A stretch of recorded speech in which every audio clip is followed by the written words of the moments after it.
देश के शहंशाह को सवाल पसंद नहीं है, इसलिए कांग्रेस नेता राहुल गांधी की संसद सदस्यता षड्यंत्र पूर्वक समाप्त कर दी गई है। ये कटाक्ष करते हुए कांग्रेस की राष्ट्रीय प्रवक्ता डॉली शर्मा ने मीडिया को बताया कि ब्लॉक स्तर से नेशनल स्तर तक कांग्रेस भारत सत्याग्रह प्रारंभ करने वाली है। देश की जनता की लड़ाई अब सड़कों पर लड़ी जाएगी। कांग्रेस की राष्ट्रीय प्रवक्ता डॉली शर्मा ने पत्रकारों से चर्चा करते हुए आरोप लगाया कि देश की केंद्र सत्ता में बैठे लोगों को सवाल नापसंद है, इसलिए अडानी की शेल कंपनी में हुए 20,000 करोड़ रुपए के घपले पर प्रश्न पूछना उन्हें गवारा नहीं हुआ और राहुल गांधी की संसद सदस्यता षड्यंत्र पूर्वक छीन ली गई।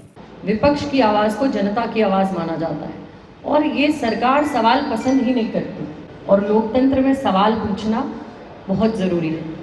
तो एकजुट होकर हम इस लड़ाई को, जनता की लड़ाई को लड़ते रहेंगे और सवाल उठाते रहेंगे। अगर भ्रष्टाचार नहीं हो रहा है प्रधानमंत्री जी आपकी तरफ, तो अडानी पर जेपीसी बिठा दीजिए ना।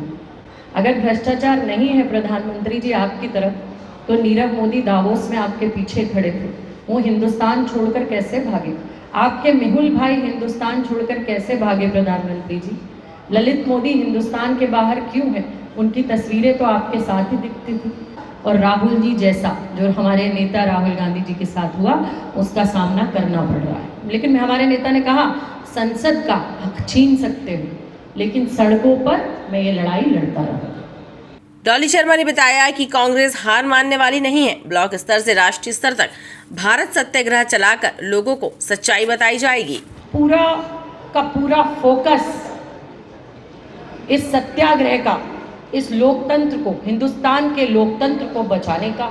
जिस तरीके से ये तानाशाह सबसे देश की ऊंची कुर्सी पर बैठकर और ये तानाशाही फरमान सुना रहे हैं और लगातार जनता की आवाज को कमजोर कर रहे हैं।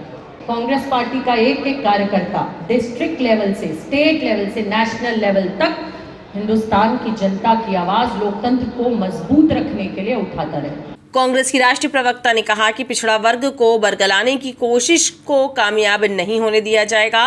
पिछड़ा वर्ग के कई संगठन सच्चाई जानते हैं। ये ओबीसी जाति के ठेकेदार बन गए हैं।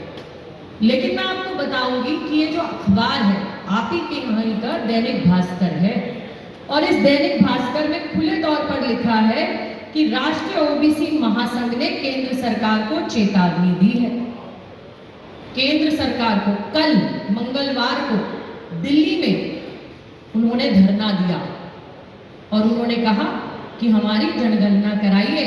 पत्रकार वार्ता में डॉली शर्मा ने कई फोटोग्राफ एवं दस्तावेज दिखाते हुए कहा कि अडानी सेल कंपनी घोटाले के मामले में सरकार जेपीसी क्यों नहीं बैठाती? यदि कोई घपला नहीं हुआ तो जांच और चर्चा कराने में क्या हर्ज है?